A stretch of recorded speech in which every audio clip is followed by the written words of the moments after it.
Leaders and governors of the All Progressive Congress APC meet with President Muhammadu Buhari in London. Says he's in high spirits.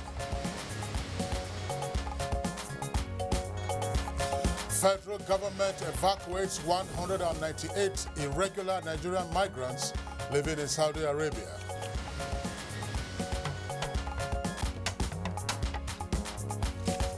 Police in Kano State arrest 5 suspected Boko Haram members. 2 of them are women.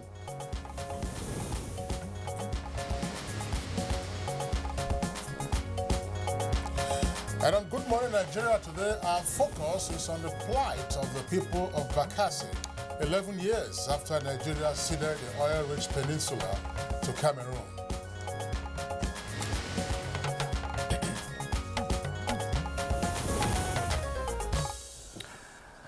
As is seen in most of Africa, and indeed other parts of the world, the origins of the conflict situation between Cameroon and Nigeria over border issues can be traced to the colonial era and some post-independence political activities.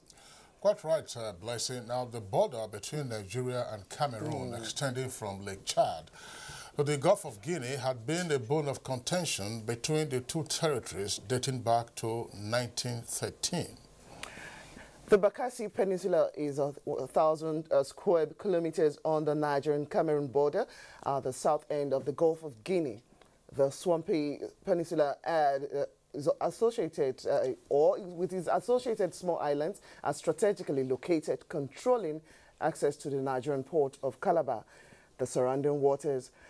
Also, according to experts, it's also very rich in fish and submarine oil deposits. And the traditional inhabitants are mainly Efik fishermen with historical ties to Nigeria.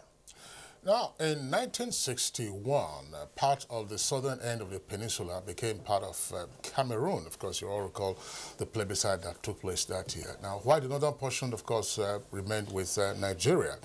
Now, but control of the peninsula, which was in Nigerian hands, was disputed between the two countries. And there had been military clashes which occurred sporadically, including one, of course, in 1981, on what was called the Rio de Rey River, in which some Cameroonian gendarme officers killed Nigerian soldiers. Now, in 1993, Nigerian troops occupied the Bakassi Peninsula in 1994, and after serious incidents of border incursions that actually provoked some kind of shooting like Kingsley talked about earlier. And after many casualties and death of soldiers had been recorded on both sides, Cameroon submitted its entire set of border-related disputes with Nigeria before the International Court of Justice at The Hague for adjudication. Now, after examining the case for 8 years, the World Court, as the International Court of Justice is also known, ruled that Cameroon is the rightful owner of the oil-rich peninsula Bakassi. Now, it based its decision on the argument that the 1913 Anglo-German Treaty, which traced the borders between the two colonial powers, ceded the Bakassi to Cameroon. Following intensive diplomatic activities culminating in the June 12, 2006 Green Tea Agreement, it's brokered by the United Nations and also witnessed and guaranteed by 4 world powers: Britain, France, Germany, as well as the United States. Nigeria eventually agreed to unconditionally hand over the oil-rich peninsula to Cameroon. All right, it's a blessing. The Green Treaty, of course, was intended to implement, or rather enforce, carry into effect the decision of the ICJ we referred to in 2002. But the personal question is whether the outcome of the Bakassi dispute resolution, Bakassi conflict dispute resolution, is a model, and as well as, of course, whether the economic cross-border development issues that are there are ones that Nigeria can feel comfortable with, or is it more a situation of the conflict having been resolved, but still, we have, as what some persons have referred to, as a piece of the graveyard. And of course, there are a number of other issues, including the fact that in the past few years, there is some tendency for persons to have also believed that all is not really over with regard to the conflict over Bakassi between Nigeria and Cameroon. Well, so many questions really, Kingsley. For instance, it has been tales of woes, harassment, torture, rape and killings of Nigerians on the ceded territory. The latest is the alleged killing of 97 Nigerian fishermen this month by Cameroonian forces over enforcement of a $300 fishing levy by the Cameroonian government. Now, the federal government condemned the alleged killing, which led to the summoning of the Cameroonian High Commissioner to Nigeria. Now, the Nigerian government has, however, come out to say that the Nigerians who were fleeing from Cameroon were not killed, but rather drowned. But data recorded. The issue about fishing levy is a serious one, as poor, helpless Nigerian indigents who are in Cameroon and could not afford to pay are the ones fleeing the country as the authorities intensify enforcement of such levies. As of today, over 1,000 returning Bakassi returnees are now in a temporary shelter in Bakassi local government secretariat in Cross River State. But the truth is that the judgment of 2002 by the ICJ, that's the World Court, caused quite a displacement in the Bakassi Peninsula, while residents who opted for Nigerian nationality are currently internally displaced. Now, those who decided to stay back in their ancestral land are now, as it were, stateless. Well, for the 2002 ICJ decision on the Bakassi Peninsula said that Bakassi belonged to Cameroon. But what about the people living in Bakassi? Not much has been done to actually cater for them. And where do they belong to now? Cameroon or Nigeria? Now, the Green Tree Agreement, which ceded Bakassi to Cameroon by way of enforcing the ICJ decision, also provided guidelines for how the Bakassi people and their lands should be treated under the administration of Cameroon. It also created obligations for Cameroon towards the Bakassi people. Well, you're right, Kingsley, because Article 3 of the agreement holds that Cameroon will not force the Bakassi people to change nationality, culture, language, and their beliefs. It's also affirming that they have the right to continue fishing and agriculture, or do their agriculture, their business on the peninsula, and their property and customary rights are to be protected. Also, the Green Tree Agreement forbids the government of Cameroon from introducing discriminatory levies or taxes on inhabitants of the peninsula, and that the government, that's to say the Cameroonian government, should take responsibility for the protection of lives of Bakassi people from harm and harassment. The reality, however, today is that these provisions of the Green Tree Agreement have been, as it were, breached by the government of Cameroon. Now, the question to still ask now is that how is the Nigerian government reacting to all of this? What legal options are still open to Nigeria on the Bakassi issue after the 2002 judgment of the ICJ? And what are the indigents of Bakassi left to suffer after this decision from the ICJ in 2002? Is it as a result of the actions and inactions of both the Nigerian and Cameroonian authorities in implementing this agreement on the welfare of the people of Bakassi? Well, these and some other questions we shall try to provide answers to by eliciting the responses, of course, from our guests later on in the discussion segment on Good Morning Nigeria, which, of course, is reaching you live on the network service of the Nigerian Television Authority, and we are Africa's largest television network. My name is Kingsley Osagolo, and I welcome you to today's edition of the program. My name is Blessing Abu. I also join Kingsley to welcome you to the program. In the course of the program, we shall bring to you our regular segments. Newspaper review, we'll take a look at business, we'll take a look at sports, as well as foreign and entertainment news. But right now, we're kicking off with the news, and here is Joseph Johnson as our guide. Good morning to you, Joseph. Good morning, Blessing. Kingsley, thanks for joining us on the news. Leaders and governors of the All Progressives Congress APC have met with President Muhammadu Buhari in London this Sunday. Governor Rochas Okorocha of Imo State said the president was very cheerful and has not lost any bit of his sense of humor. The governor said the party delegation spent more than an hour with President Buhari over lunch, and it was very clear from the discussions that he follows the developments at home very closely. He said the president was delighted to receive the delegation and asked each governor about affairs in his state. He also asked the Minister of Transportation, Rotimi Amechi, about the state of the railways. When asked to react to all the negative things being said about him, the president just laughed, describing such negative reports as lies. Governor Okorocha said President Buhari was completely unperturbed by the cocktail of lies. He instead sent his best wishes to Nigerians. Governor Okorocha told Nigerians not to worry at all, adding that President Buhari will be back as soon as the doctors give him the green light. Governor Umaru Tanko Almakura of Nasarawa State, Nasir El-Rufai of Kaduna, Yahaya Bello of Kogi and APC National Chairman Chief John Oyegun were also in the delegation. And back home, the popular Massacre foodstuff market located along Abuja Kefi Expressway went up in flames in the early hours of Sunday, leaving one person dead with many sustaining various degrees of injuries. Rosemary Bilal reports that the market is made up of more than 300 shops. Around between 12:31, then my friend called me that there's fire in the market. We lost most goods, many goods. We lost many goods. But seriously, we have seen something we have never seen before. It's a serious disaster. A lot of waste. People have lost. Those are the commodity unexpected. I come this market, I see the fire is damage any properties for this market. And about 198 irregular Nigerian migrants living in the Kingdom of Saudi Arabia have been evacuated by the federal government. The returnees, who are women and children, were received at the Aminu Kano International Airport by the officials of the National Emergency Management Agency, NEMA.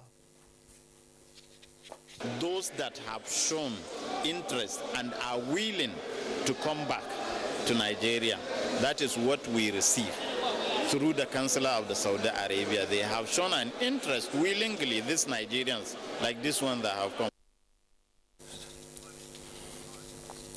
Nigeria's acting president Yemi Osinbajo will later today speak on food security and Nigeria's preparedness to diversify its economy using agriculture as a lever at the International Institute of Tropical Agriculture, IITA, Ibadan, Oyo State.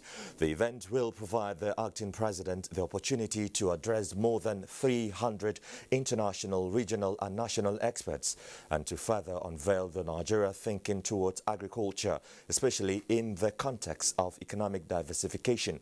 He will also speak on the critical role of IITA, Africa's biggest international agricultural research institute, in the transformation of Africa's agriculture. The acting president, former President Olusegun Obasanjo and General Yakubu Gowon will join the president of African Development Bank, Akinwumi Adesina, in commissioning of $700 new training facility for capacity development for youth agripreneurs funded by the Federal Ministry of Agriculture and Rural Development and IITA. To security matters now, troops of Operation Lafayette Dole neutralized 3 female suicide bombers trying to infiltrate their location last Saturday at Kawuri, Konduga local government area of Borno State. A statement by the Director Army Public Relations Brigadier General Sani Kukasheka Usman says the female suicide bombers were spotted by a vigilant sentry while trying to access the military location. They were, however, challenged severally, but declined several warnings to stop. Consequently, the troops neutralized them instantly. The statement says the remains of the suicide bombers have since been evacuated from their location. It requested the public to continue to support troops of Operation Lafayette Dole and report any suspicious movements of persons to the military or security agencies. Meanwhile, 4 other suspected Boko Haram terrorists, along with members of their families, have surrendered to troops of 27 Task Force Brigade. A statement from Director Army Public Relations Brigadier Sani Kukasheka Usman says suspects were escaping from Boko Haram terrorist hideout at Cafe Njubula and Buk in Damboa local government area of Borno State. Similarly, troops of the same formation in conjunction with vigilantes at about 8 p.m. yesterday arrested a suspected Boko Haram terrorist at Bongai in Guba local government area of Yobe State. The suspect Madu Kwari, aged 25, was intercepted while fleeing the terrorist hideout. In the meantime, the Kano State Police Command arrested 5 persons believed to be members of the Boko Haram sect. Sani Basiru reports that 2 of the suspects are women. They were arrested at Guyawa area of Ngugu local government area. All the suspects confessed to be active members of the Boko Haram terrorist group that involved in several killings of innocent Nigerians in Kano and other northeastern states. Finally, a renowned Yoruba author Adebayo Faleti is dead. The Yoruba film icon died in his home at Ibadan on Sunday at the age of 86. According to report, the late actor observed the early morning devotion with his family members and soon after told them that he prayed to God to send someone else to continue his mission as he was tired and longing for home. Adebayo Faleti was a Nigerian poet, journalist, writer and actor. He was also a Yoruba translator, and he translated the Nigerian national anthem from English to Yoruba, a broadcaster and TV exponent. He was a pioneer of the first television station in Africa, Western Nigeria Television. Before his death, the Oyo-born author received many awards locally and internationally, including the National Honor of Officer of the Order of the Niger. May his gentle soul rest in perfect peace. And that's the news for now. Blessing and Kinsley will be back after this break. Bye-bye. If you hear a bomb explosion or gunshots of an active shooter, that might be a terror attack. At such times, always remember 3 action words: run, hide, report. Don't try to run towards the terror scene to save the situation, because there might be a second bomb blast or another attack. Run far away and take cover. Make sure you are safe first. Yes, it is in our nature to sympathize over the hurt, but remember, only trained personnel can help in such situations. When in a secured environment, promptly call relevant authorities and help will come. For anonymous reporting, call 09630-3250-5 or 0813-2222-106. If you see something, say something. Nigeria unite against terrorism. This message is brought to you by the Federal Ministry of Information and Culture.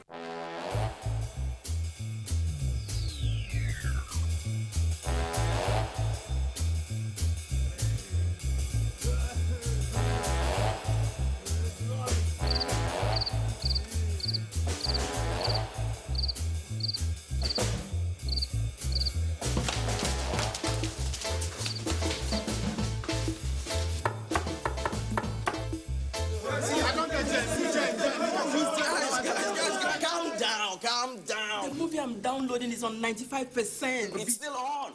Eh?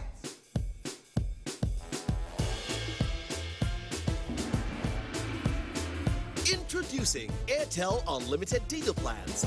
Get Unlimited 10 for 10,000 Naira. Get Unlimited 15 for 15,000 Naira. And Unlimited 20 for 20,000 Naira. Unlimited data. Unlimited you. Airtel, the smartphone network. Many Nigerian children cannot afford to go to school because they live in poverty. Instead of enjoying education and its benefits, they get involved in street trading to help themselves and their families survive. The Rochers Foundation is a humanitarian organization which currently caters for over 15,000 less privileged children in various schools all over Nigeria. The foundation has a goal to take thousands of less privileged children off the streets and provide them with free quality education from secondary school to the university as part of her Vision 2030. Admission forms are free and available online and at all Rochas Foundation colleges at Owerri, Jos, Ibadan, Kano, Enugu, Sokoto, Yola, Bauchi, Zaria, and Oboko. For further details, visit www.rochasfoundation.org. Rochas Foundation, we educate to empower. All right, you're welcome back. But if you just joined us, it's Good Morning Nigeria. We're live on the network service of the Nigerian Television Authority. Now, for us to take a look at business stories, relative peace in the Niger Delta, plus the steady rise in global oil prices, according to analysts, of course, is giving the 2017 fiscal policy a good outlook, just as equities market recorded gains throughout last week. We join our correspondent, Kolo Mohammed, for details of the stories. Hello and many thanks for joining me on Business News. The 2017 federal government's fiscal policy has been described by analysts as achievable. This assurance is tied to the relative peace that is returning to the Niger Delta. Oil production estimates of the 2017 budget, put at 2.2 million barrels per day, have also been described as realistic. This is also in line with the current efforts by the federal government to block leakages, reduce wastages, and general zero tolerance for corruption. On the other hand, the Central Bank of Nigeria's monetary policy has also given the outlook a good posture, especially its forex policy that is aimed at arriving at a foreign exchange convergence at both the interbank and the parallel market. This has also regulated inflation in the country. On the whole, analysts believe government's continued spending may only grow the economy, while development, they say, can be achieved when private sector confidence is built and government spending is complemented by the private sector. And talking about investor confidence, the equities market closed the whole of last week on the floor of the Nigerian Stock Exchange on a positive note. These analysts believe could review upwards confidence in the viability of the stock market. Hope, however, remains high as trading for this week opens today on the floor of the Nigeria Stock Exchange. That's Business News. Good Morning Nigeria continues right after now. See you again. Thanks for watching. Time now to take a look at some of the headlines making the front pages in today's dailies.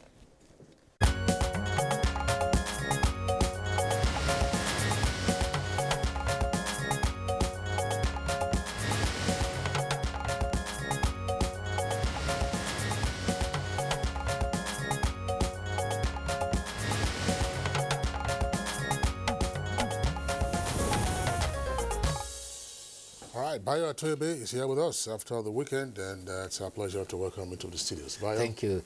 Good morning. How was your weekend? Pretty good. Good morning, Blessing. Good morning, Bayo. Good morning, Nigeria. All right, let's kick off. Okay, I'll kick off with the New Telegraph. We have stories about APC chieftains meeting with the president in UK, as well as, so other stories. But we'll start off with that. New Telegraph, leading for it is presidency. Nobody can declare Buhari unfit. There are three riders to that. President meets Oyegu, APC governors Amechi in London. And Okorocha is saying his return will silence prophets of doom. Lawyers disagree on president's health status. All the details you find on page 2. But you have the photograph of the president with APC leaders right there on the front page. Just above that, you have, that's above the nameplates now, Nigerians to pay 7 naira 45 kobo for more for kilowatts per hour, that is for electricity. And there is a rider, NERC awaits presidency's nod over that. That story is starting there, but continue on page 3. 3 babies, 8 others burned in Osun auto crash. That is a story just below the photograph of the New Telegraph. The story about Buhari receiving Oyegu, APC governor in London, is the one leading for the Daily Trust. And you still have the photograph right there. Kingsley, let's have you. All right, the story on the visit by APC governors along with the chairman of the party to President Muhammadu Buhari in London. It's also there on the front page of the Leadership newspaper. It's not a late story though, but it's there on the front page of the Leadership newspaper. And the headline is APC governors on the Yegun visit PMB, that's President Muhammadu Buhari, and say President will return as soon as doctors permit. And then, of course, you have the stories right there, jumps to page 6, and then you have the photograph of the visitors along with the president when they visited him in London yesterday. Now, below that, you have another headline that says, police arrest 5 Boko Haram terrorists after gun battle as 9 surrender. That's on page 7 in greater detail. And Army redeploys 52 generals and 597 others in major shakeup. Then above the story on the visit by the governors on the APC chair to President Buhari in London is the lead story itself, and it has a kicker.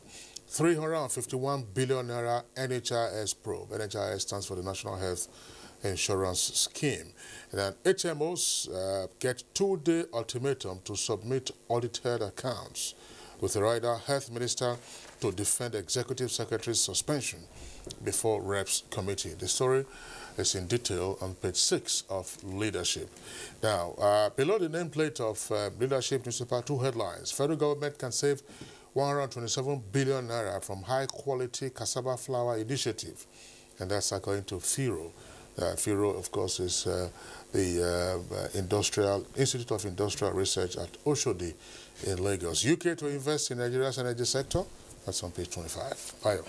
Yes, the story about the APC chairman, minister, and governor's visit to President Buhari has dominated most of the papers. The Daily Sun puts it that Buhari hosts APC governors. The Daily Trust says Buhari receives Oyegu, APC governors in London. And in fact, Leadership says President will return as soon as doctors permit.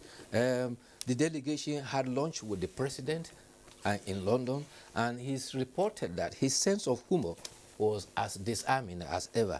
He's reported to have asked the governors about happenings in their state, and he asked the Minister of Transportation, Chief Rotimi Amechi, about the state of railways. When he was asked about the negative things being said about him, he was said to have laughed and said, "It is all lies." And rather, he expressed his best wishes to Nigerians.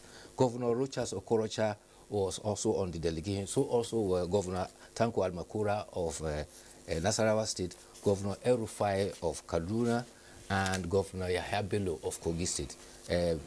Minister Rotimi Amechi was there with the chairman, Chief Odige Oyegu. Governor Rochas Okorocha declared, by our visit to London, those who are merchants of lies have been put out of business. Meanwhile, the commander of Operation Lafia Dole has been given marching orders, and the orders are simple: capture Abubakar Shekau, dead or alive, in 40 days.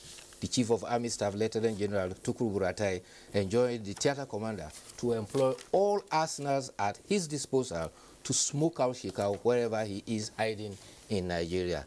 It is believed that the capture or elimination of the insurgent leader will be critical on a turning point in the war against terrorism and insurgency. The military in the last 6 years have either claimed to have killed or mortally wounded Shekau, but somehow he had always reappeared, and it is believed that it has always been his body double. Meanwhile, 5 Boko Haram suspects were arrested in Kano. They were arrested in Kayawa in Ungogo local government. In fact, one of the papers reports that, I think it was the Blueprint report, that one of them who was captured was a dismissed Air Force officer. Well, what you just said now, Bayo, that story is that twist to the proper identity of the Air Force officer is the lead story for Blueprint newspaper. Okay. Blueprint captures it this way, as its lead.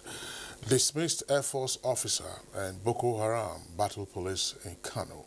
That story is on page 6. Now, 5 nabbed and terrorists killed 4 Adamawa hunters. So that's the lead story for the Blueprint newspaper. Now, there are other headlines there on the front page, as you can see below the name flag. They're quite busy with headlines. Army redeploys 52 generals and 597 others. And Anambra, that's the kicker, 700 cultists, 38 bandits arrested in 3 weeks. That's attributed to the police, and the story is in greater detail on page 32. Now, life pension for governors. Serap tasks Fayemi on judicious funds use. Serap tasks Fayemi on judicious funds use. That's on page 31. Fayemi is no longer governor, by the way. Cure underway. Yeah, that's Fayemi is no longer the governor. He was, yes. Well, they will call it the pretest devil. Proofread carelessness. Yes. Cure underway, says scientists who discovered HIV. That's on page 15. And 14 perish in Oshun as tanker and bus collide. Northwest governors sign pact on economic commission. That's on page 5. And the photograph right there on the front page of the blueprint actually shows the governors as they signed the pact on economic commission. Let's say you can see 1, 2, 3, 4, 5, 6, 7. 7 of them at the photograph. Now, it says the whole idea is to facilitate and accelerate socio-economic integration process in the zone. But they signed it in Abuja, and Abuja is not part of the Northwest zone. So why did they sign it in their zone? Well, that's one question. And then, of course, it's one thing to sign things like this. We had an example in 2009. The states that call themselves breezed states. That's the states in the South-South. We had them, Bayelsa, Rivers, Akwa Ibom, Cross River, Edo, and Delta. They had one in 2009. What is the status of breezed? Well, we wish them good luck in the Northwest. Well, I think we should look at the intention. The intention is to ensure economic integration and working together, not working at cross purposes. But the concern, like you have raised, is very notable because they have been such in the past, and not much development have been attained through it. Of recent, you recall too that governors of the Southeast and the South-South also met. So also were governors of the Southwest movement, which they call economic development under cultural umbrella. Okay. New Telegraph, so some stories that we could quickly take a look at. Just below the nameplate here, you have this windows of stories. Paris Law refund. States must prioritize salary payments. This is coming from the NLC. As we heard in the news, its broadcaster, writer, Adebayo Faleti dies at 86. Wike, as the governor of Rivers State now, will tackle flood in rivers. You see inside the flooded street. Why Central Bank of Nigeria can't cut interest rates? This is coming from the Central Bank governor himself. Okay, at the foot of the page, you'll find a story which should interest you men. Diabetes increases erectile dysfunction risk. Details you find on page 10. Bayo. Yes, flood have ravaged coastal states. You recall that Lagos had a local government and local government development areas election over the weekend. Flood, rain delayed accreditation, but eventually, when the elections were on, reports are indicating that the All Progressive Congress has recorded landslide victories in the 20 local government, as well as the 37 local government development areas. However, this challenge of flood is high, particularly in Port Harcourt. The flood there are reported from 2 days of deluge of rain in that city. And some residents attribute the flood to blockage of gutters and canals that have been compounded the flood and water movement. Also at Aba, the commercial city, flood is reported to have ravaged parts of that commercial city. Some of the residents say construction work and blockage of tunnels is contributing to the flood. Talking about this now, 2 deaths have been reported. One is celebrated media man, actor, mass mobilizer, and a promoter of culture, a linguist and author, Adebayo Faleti, who died at his home at Ibadan at the age of 86. His last words were said to have been, he wanted God to send someone else to complete his work. He added, he had done all he could and he wanted to go home. Soon after, he stopped breathing. By the time they rushed him to the UCH hospital Ibadan, he was pronounced dead. He was, in 2007, he joined Mr. Peter Enahoro, the first chairman of the National Broadcasting Commission, Dr. Victoria Ezeokoli, to condemn pronouncement made them by the Honorable Minister of Information that it was not necessary to have established the National Broadcasting Commission. He categorically emphasized there was a distinction between broadcasting and telephony, and there was a need to amend the laws before The other death is that of Dr. Olu Onagorua. The federal government has condoled the family, friends, and associates of late Dr. Olu Onagorua. The acting president says he condoles the people of Ogun State and his people, as well as the legal profession of the death of Olu Onagorua. He described him as advocate of rule of law and constitutionalism. He said he condoles the people of Ogun State and the people of Nigeria. And he recognized that the late Dr. Olu Onagorua is a loss to the proponent of freedom of the press, as well as a champion of fundamental human rights. All right, Fire at Masaka. Yeah, that's yes. We already took that in the news bulletin. Very sad. Devastating fire incident. Olu Onagorua was Attorney General of the Federation from 1993 to 1994. And of course, you know, part of the conflict that arose at the time, if you well recall, what was Decree 2?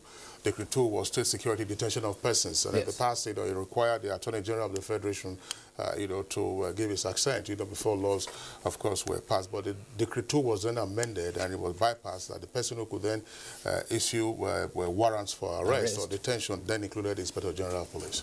Maya Toyobi, thank you for being here today. Of course, we'll see you again tomorrow. Tomorrow will be another day. Thank you. So it's Good Morning Nigeria live from the NTA. We'll take a short break now. When we return, we'll be dealing with the plight of the Bakassi people. This is after the ICJ decision in 2002 and the Green Tree Treaty.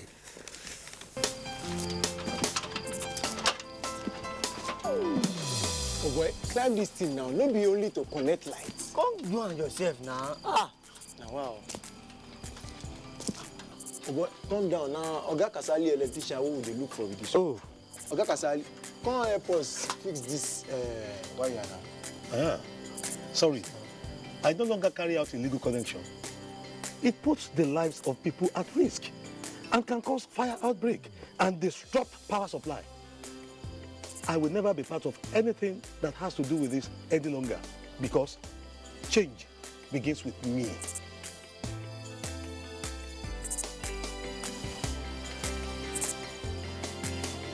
Oh boy, letting him talk makes sense. Oh boy, we could carry this ladder from off.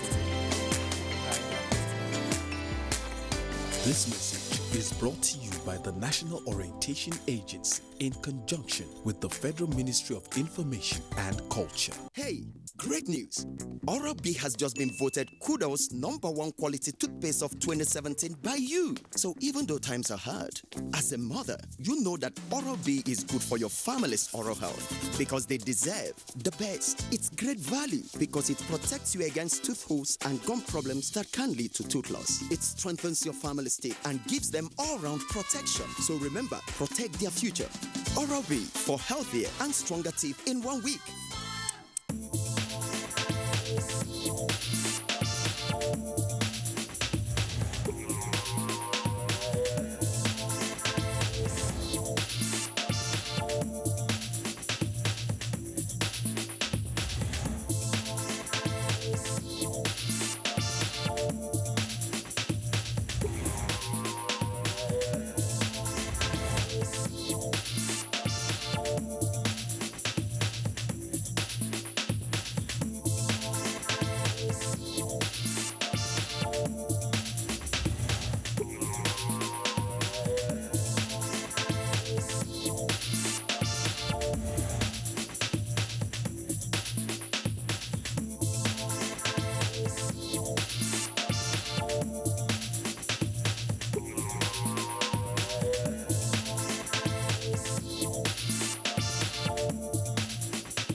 If you just tuned in, the program is Good Morning Nigeria, showing live on the network service of the NTA. Now, the background report to prompt our conversation this morning, take a look at the plight of residents of Bakassi. Now, territorial claims, ideology, colonialism, religion, as well as natural resources have typically been the main sources of conflict throughout the world. Africa and Nigeria in particular, inclusive, struggle to have the control of the valuable natural resources, as you have in this direction remained a persistent feature of national as well as international affairs for decades. One common example is the ceding of Bakassi to Cameroon some years back. Timothy Yusuf will now tell us more. The border between Cameroon and Nigeria, extending from Lake Chad to the Gulf of Guinea, has been a bone of contention between the two territories dating back to 1913. However, the knowledge that the Bakassi Peninsula harbors important deposits of oil and gas reserves triggered mounting hostilities and military confrontations in the early 1990s between Cameroon and Nigeria. Consequently, Cameroon submitted its entire set of border-related disputes with Nigeria to the International Court of Justice at The Hague for adjudication. After examining the case for 8 years, the World Court ruled that Cameroon is the rightful owner of the oil-rich peninsula. Following intensive diplomatic activities culminating in the 12 June 2006 Green Tree Agreement brokered by the United Nations and witnessed by 4 world powers, Britain, France, Germany and the United States, Nigeria eventually agreed to unconditionally hand over the oil-rich peninsula to Cameroon. However, many in the state are still wondering why there is nothing tangible on ground in the new Bakassi Local Council, despite the fact that between 2012 and now, the federal government is reported to have released 38 billion naira to the Cross River State government as palliatives for losing the oil-rich peninsula to Cameroon, and by extension for the loss of 76 oil wells by Cross River to Akwa Ibom State.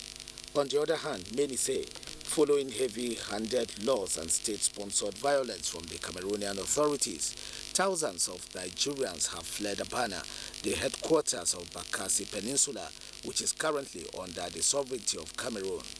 According to reports, Cameroonian gendarmes have been allegedly destroying the homes, fishing boats and other property of the Nigerians who still remain on the territory. For instance, Nigerians in the peninsula have repeatedly accused Cameroonian authorities of violating the terms of the United Nations brokered Green Tree Treaty by forcibly giving their communities Cameroonian names, denying them economic rights and imposing discriminatory taxes, even though the agreement provides that Nigeria must ensure that inhabitants of the peninsula who opt to settle in Nigeria are provided the necessary means and measures to do so. To this end, many of them say since the 2002 judgment of the International Court of Justice, which ceded the peninsula to Cameroon, they have become stateless as the Francophone country treats them as foreigners. The latest, according to findings, is the alleged killing of 97 Nigerian fishermen this month by Cameroonian forces over enforcement of a $300 fishing levy by the Cameroonian government.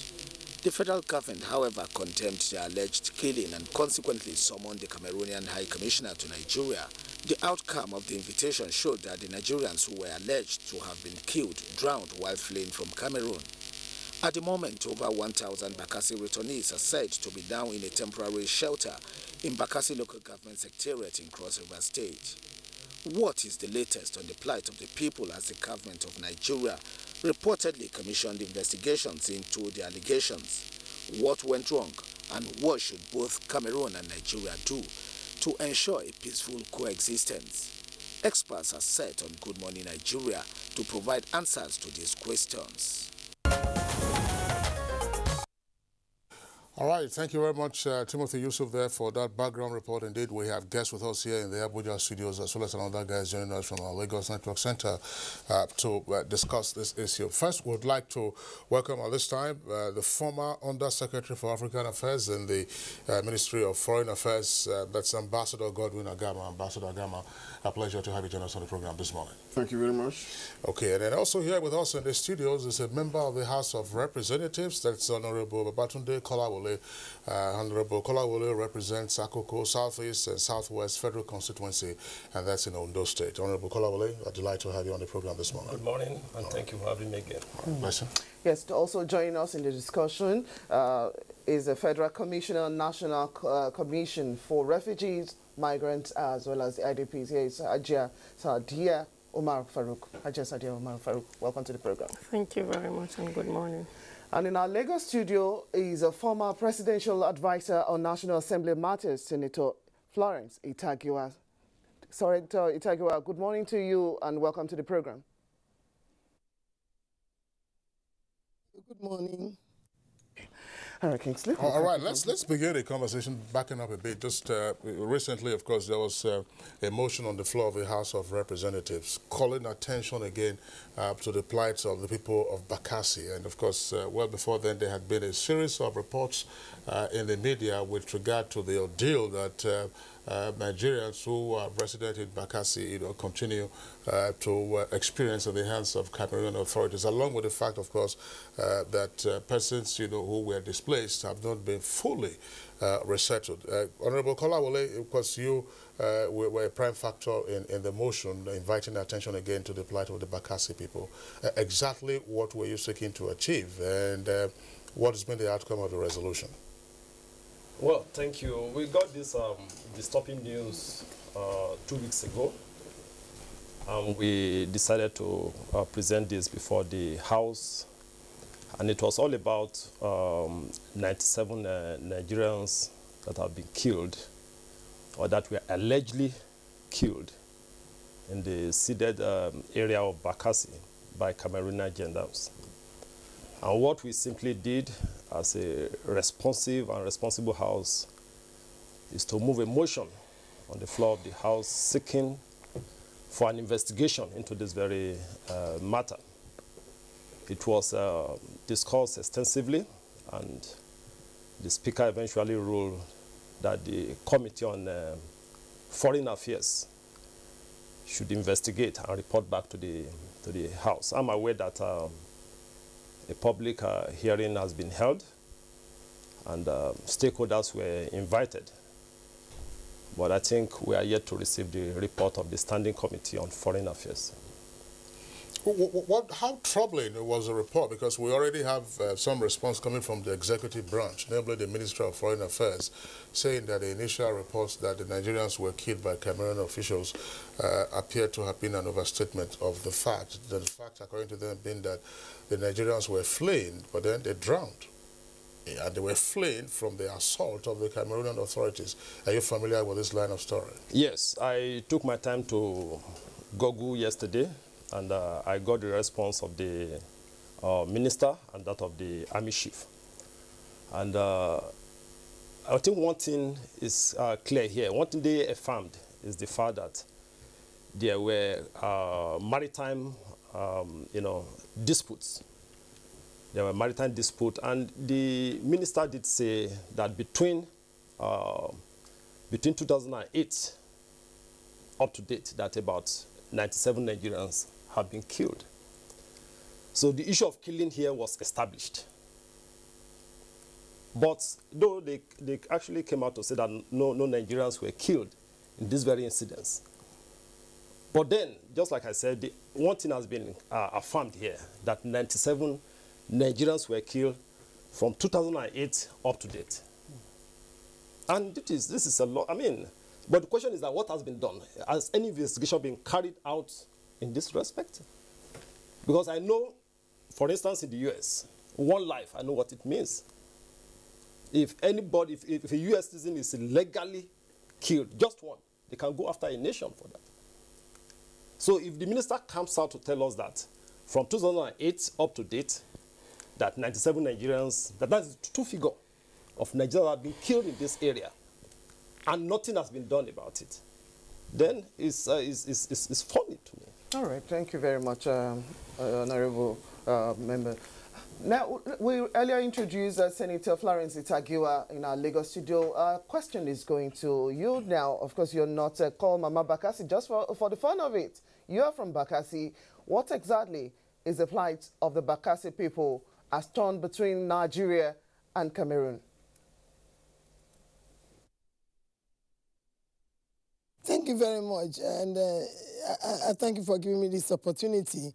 And I must thank the honourable member, who is representing a constituency in those states, for raising that motion on the floor. And this will also further, substantiate what I've been saying to Nigerians, that Bakassi is not only ethnic people. There's something called, coastal migration. And most of those, like the Lajes, there are quite a lot of them that migrated along the seashore to be there, in Bakassi. But, what is happening is most unfortunate, and I'm glad that you have brought major stakeholders to the studio, who have a very, very good knowledge of the plight of Bakassi people. In particular, I want to commend, the DG of National Refugee Commission, Abuja, who has been very, very proactive and has responded quickly to all our calls, in the course of our suffering. I have some documents here, which can prove how many years we have been struggling. The issue that has taken place today is not entirely new. From the days of our forefathers in Bakassi, living on that island, they've always had issues of very, very harsh tax conditions. And they've always had serious maritime issues, even when they lived there. Unfortunately, at the time that Bakassi was in Cameroon, Bakassi, before they took it over, the Cameroonian governments, both governments that claim ownership, did not really have the interests of the people at heart. It's a very, very oil-rich region, and people are interested in the oil, in what is there, not the people. For an area that was such a major oil-producing area, at the time I grew up, I got involved in politics and got interested in Bakassi like 28 years ago. At the time I got there, there was no light, there was no jersey, there was nothing. People have always lived in abject poverty. However, without taking much time, unfortunately, Nigeria lost the case. Nigeria lost that case because, the head of state then, Abuja, ignored, the courts at that time that were invited, which at that time too, excuse me, it was a welcome thing for us because he used that period, to actually go in because he had listened to our plight. He knew what we went through, so there was a hostility between the two countries and ignored any international pressure and went ahead and created that local government, which was very, very welcome, to us because that at least today has made us a part of this country. Otherwise, we probably would have been thrown out. However, the international community has not done well, for the Bakassi people. At the time because when the President Obasanjo came on board, I'm just cutting long story short, he had no choice because judgment had been passed without much involvement of Bakassi people. And then again, in the course of all that, no Bakassi indigene or stakeholder was made to be part of that process. Now, what Obasanjo inherited was an already bad case. And at that time, the thinking of the world was that, all right, because they were calling Abacha a dictator. So I'm sure that Obasanjo did not want to be called a dictator. So he had to ensure that he went and, tried to, even though I can bear witness and I can attest to the fact that Obasanjo really did try through very, very many diplomatic sources to, see how that judgment can be made as painless as possible. I believe that he even tried buyback. He tried everything, because we had gone to him and said that if you cede us, if you ask us to leave Nigeria, then we are going to secede. We are going to, form a Republic of Bakassi or something. And he promised us that that ceding and movement would be totally painless. Now, at the end of the Great Tree arrangement, if I recall, the agreement was that Bakassi will be relocated with Bakassi political structure, Bakassi traditional institution, and all our deities, all our, things that reminded, that would now still let us feel that we are human beings.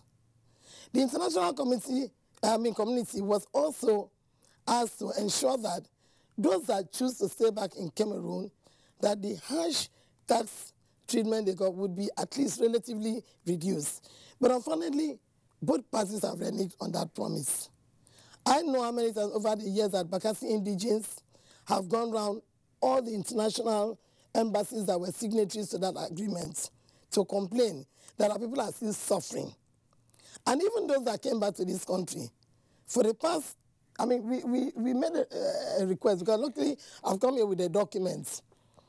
Early 2013, after much suffering, it's not only inside Cameroon that people die. Even in the refugee camps that people have been there for over 10 years now, people die there every day. There's death, there's procreation in those camps. Now, early 2013, we did a letter to President Jonathan appealing finally, for him to look into the plight of the Bakassi people. That same 13, in response to this appeal, he set up a committee, which was the Presidential Committee on the Plight of Displaced People of Bakassi. That committee was a very high-powered committee, headed by the Vice President Sambo as a chairman, and the Deputy Governor of Cross River State as co-chairman. I was member, a lot of prominent people and stakeholders were members of this committee.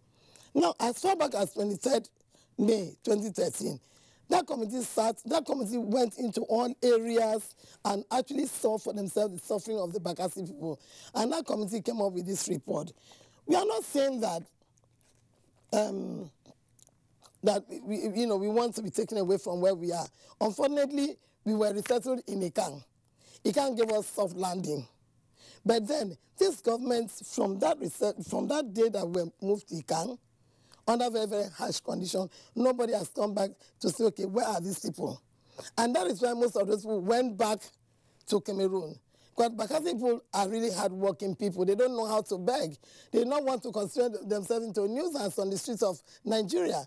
So some of them quietly went back. And I'm glad that we have this opportunity today, to talk, because I've been telling Nigerians that 70% of Bakassi people went back to suffer that indignity of being in Cameroon because they did not want to die of hunger here because Nigeria was not looking after them. So they went back there, and the skirmishes, the problems have been there. There's something that they call that tax receipt. It's like you are in prison 24/7. Even from the days of my father, of our parents, they call it wakabook. Very, very harsh tax, condition. And when you pay that tax, there, you have to carry that receipt in your pocket. If you leave your house to go and visit the next door neighbor, you have to carry, because anybody can confront you anywhere and say, where is, any security man can ask you for the wakabook. If you don't have that wakabook, then, sorry for your life.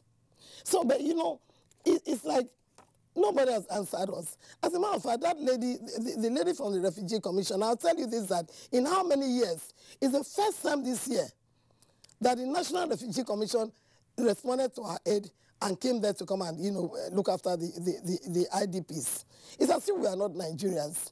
We have gotten very, very unfair treatment, and I'm glad, even though members of the House of Representatives, Honorable Senayi has tried, those in the Senate, Prince Otu tried, Senator Basewa tried, I tried when I was in the Senate. We are threatened. I danced around Nigeria. I cried around Nigeria. We've had, massive march around Nigeria. Nobody has responded. Now we have allowed it to get to this stage, and if nothing is done, all we are asking is that go and resettle us in Day Spring. We are not asking to be moved away from Ikan. The recommendation here is that you can leave the headquarters of Bakassi in Ikan, but we have found an area. That's what I said yesterday, that this is a courage. That we have found an area that is conducive to our way of life, that is conducive to our source of income, which is predominantly fishing. All we need to, Nigeria needs to do is to go and develop that area. And by the way, we also went to that Day Spring and got registered as Nigerian voters. Because the UN has said that if protocols are not properly implemented, if you do not register to be voted in Nigeria, then we can be stateless. But luckily, the only thing keeping us in Nigeria today is that we have managed to go to Day Spring. We have settled there. INEC came there and registered us. And we have, been voted for, and we have voted. Bakassi people voted for this government. Bakassi people voted for, president, for senators, for House of Reps, for, State Assembly members. We should be treated like Nigeria. We have not done anything wrong. It's not our fault that we're seated, without any referendum, without, asking us what we wanted. So I think this country has been very, very unfair to us. And then, they come in and divide and cause problems between us and divide and rule. So today, some people are speaking this way, the other people are speaking this way. They can't people and give them appointment and they cannot talk again. Please, all we are begging for, my dear, I thank God for this opportunity. We want to be resettled in Day Spring so that we can live and have our homes and earn our income as Nigerians. I thank you. I'm still here. All right. Senator Florence Itagewa, thank you very much there for your comments. Of course, we know that we're still retaining our Lagos studios and we'll come back to you. But let's get back to our other guests here with us in the Abuja studios. I mean, listening to Senator Itagewa talk about is it Wakabook or so? Wakabook. Yes, Wakabook. It all reminds you of what used to happen in apartheid South Africa. The dumb pass. black people were required to have a pass in order to be allowed to walk freely, in so-called white areas, where you have the white group areas and so on and so forth. So apartheid, of course, is alive and thriving, apparently, in the Bakassi area. But let's bring in Ambassador Godwin Agama into all of this. Ambassador Agama, you listened to the comments made by Senator Florence Itagewa. Of course, there have also been reports out there in the public space.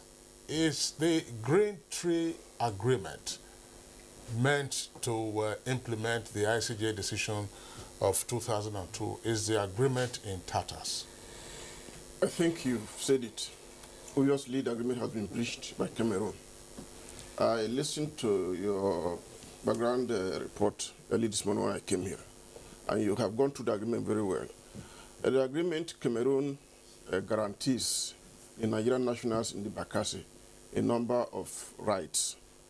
First of all, to respect their rights in accordance with international law, human rights and freedoms, not to expel them, not to impose discriminatory taxes and levies on them.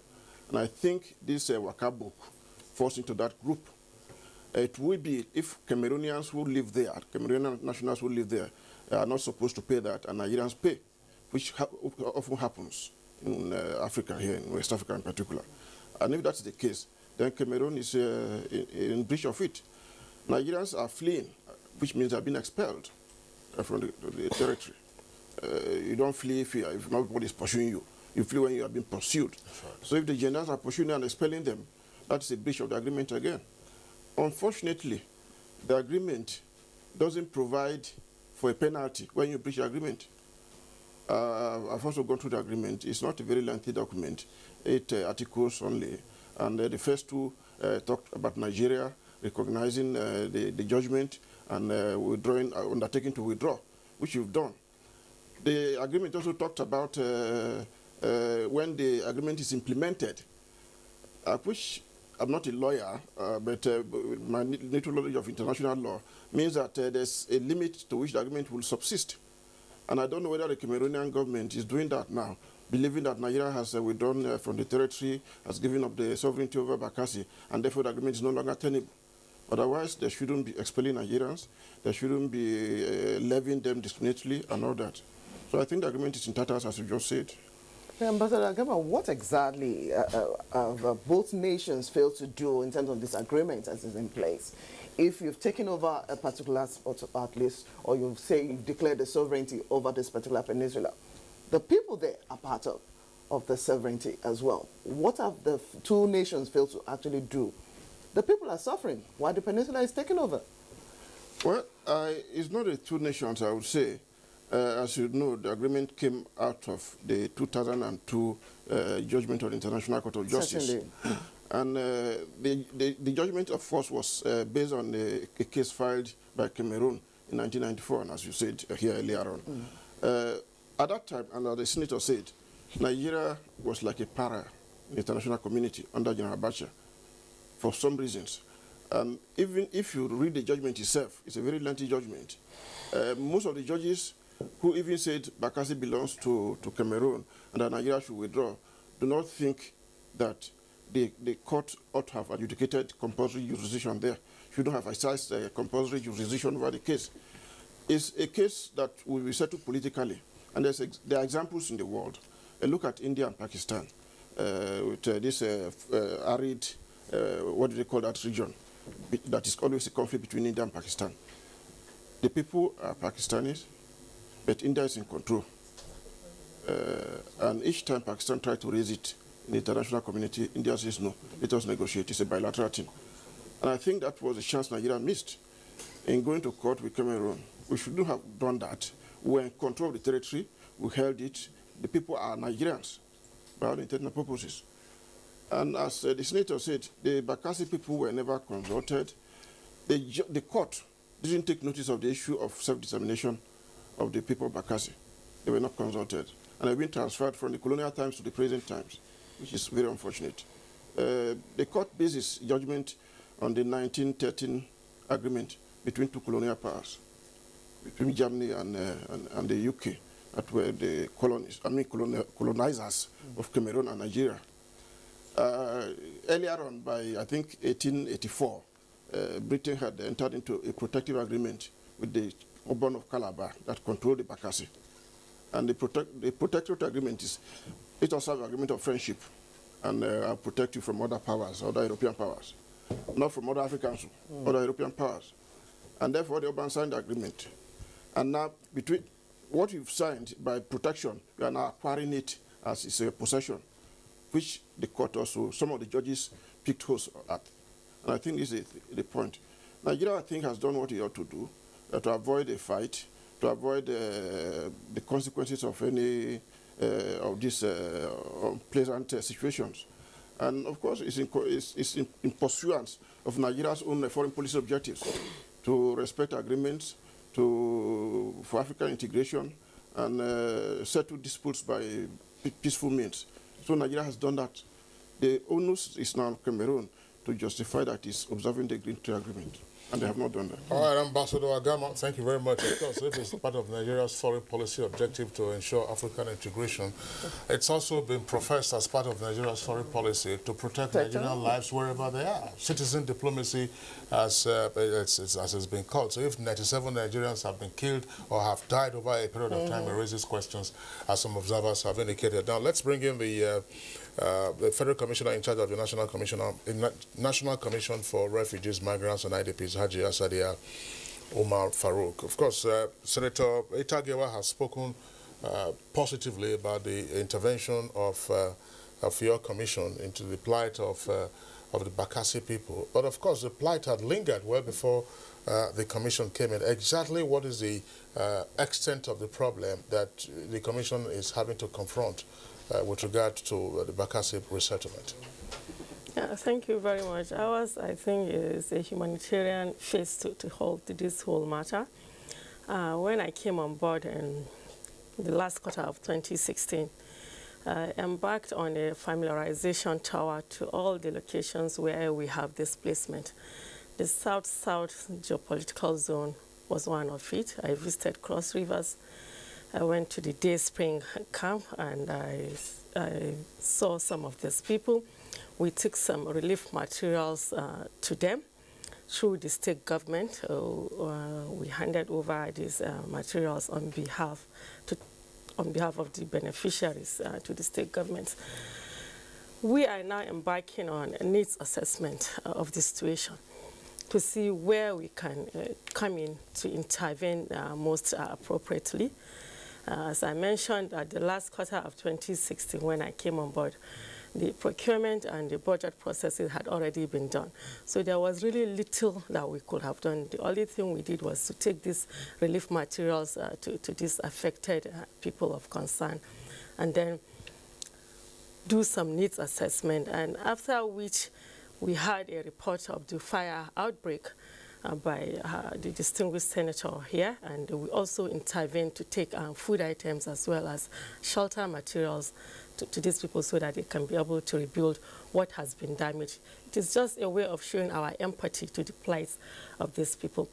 As you are aware, the National Commission for Refugees, Migrants and Internally Displaced Persons is a federal government agency that was established in 1989 as National Commission for Refugees. I think by the then, yes, as the National Commission for Refugees, but in 2004 and 2009 respectively, the Commission's mandate was expanded, to include the management of migrants as well as IDPs. I think that expansion was given as an executive order by the administration of President Obasanjo. So the Commission now is embarking on needs assessment to see where we can intervene. As for the issue of the Bakassi people, the assessment is ongoing. And from what we have heard, the preliminary reports that we have now is that we have about 454 of these Bakassi returnees that are living in Cross River State, while 1,400 and something thereabout are within Akwa Ibom. So these Bakassi returnees are mainly from Cross Rivers, Akwa Ibom, I think Rivers and Bayelsa State. And we need the support of the state government so that we'll be able to settle these people and reintegrate them back to society. I've met with His Excellency, the Governor of Rivers State, and I've told him that we need to resettle these people and reintegrate them. In our 2017 intervention, our main focus is going to be on durable solutions, where these people are resettled, reintegrate, and then we also give them some kind of empowerment so that they can be on their feet again. They are mostly fishermen and farmers. They are predominantly farmers and fishermen. So this is what the commission is going to do. The commission has been there, yes, but as far as I'm concerned and I'm on board now, this is what we're going to focus on, durable solutions to these persons of concern. All right, Farouk, and also reports of some of the intervention in terms of maybe money or some other means that have been given to some of those returnees or some in the IDP camps have been mismanaged or even taken over in some fraudulent means. What is the true picture? That is supposed to be given to them or that has been given to them? Well, as far as the commission is concerned... you say you visited last quarter when you... We visited last quarter, we took relief materials and we took food items to them. We handed over to the state government. The governor was being represented by a commissioner, and then the state SEMA, we handed over to them for onward distribution to these people. We've done that, and then in our second intervention where there was this fire outbreak, we also took food items and building materials to this same state government that was being represented by the deputy governor of the state and the state SEMA. We handed over. So whatever happens after we have handed over really cannot really be our responsibility. We've had allegations and counter-allegations of such, and I'm sure the government will step in to find out the true situation of what actually happened. All right, thank you, Hajiya Sadia. We'll come back to you later on. Let's return to Senator Florence Itagewa in our Lagos Network studios. Of course, the issue that my colleague Blessing was asking of the Commissioner for Refugees a moment ago is a pertinent one. But it's interesting to find out from you what the role of the Cross River State government as well as the Bakassi local government has been in all of this. Sometimes you have all kinds of conflicting reports. Exactly how have these two tiers of government, tried to ameliorate the sufferings of the Bakassi people? Thank you very much. Unfortunately, for many, many years, I've not actually been on the same page with either the state government or, sometimes the local government, although the local government is at that grassroots level and it's a government that we put in place. And local governments in Nigeria can hardly do anything, without state government. They're just there, they're toothless. They can't do anything. But this time around, initially, I could also, it would be unfair for me to say anything to the contrary. We've been on the same page with this governor, Governor Yade, who came on board and actually, for the first time, saw reason, because at some point I'd almost become a nuisance. I was ignored. But we had a government that came in and saw the feelings of the people, saw the pain, actually shared a tear or two, for the people. And, did in his own way try, to kind of ameliorate the suffering of the people. Personally, as Senator Itagewa, as a person, I never like to delve into the issue of what money has been given to a state government, because I'm too, mature, I'm too big in this country with all sense of modesty to start speculating on how much a state government has been given or how much they've mismanaged. It's not, I don't look into that. The issue is there, for anybody to see, that up till now, no matter how much money Nigeria say they've pumped into Bakassi, I don't see anything that has been done with that money. And I also would appeal, today, that if you want to be realistic, we have passed the stage of palliatives. We have passed the stage of going to revisit, you know, because I hear some people theorizing, calling for Nigeria to go back and appeal that judgment. We had 10 years, you know, to appeal the judgment. And we demonstrated and danced and, you know, cried around the streets of Nigeria. Nigeria did not answer us. If you now talk of going to appeal or going to revisit, it will be exercised in futility. It will probably be another avenue to siphon money out of Nigeria to say that you are going to pay international lawyers like they did last time and no result. So that money that you would have used to go and pay for that appeal, which will not bring you any result, use that money to go and put permanent structure.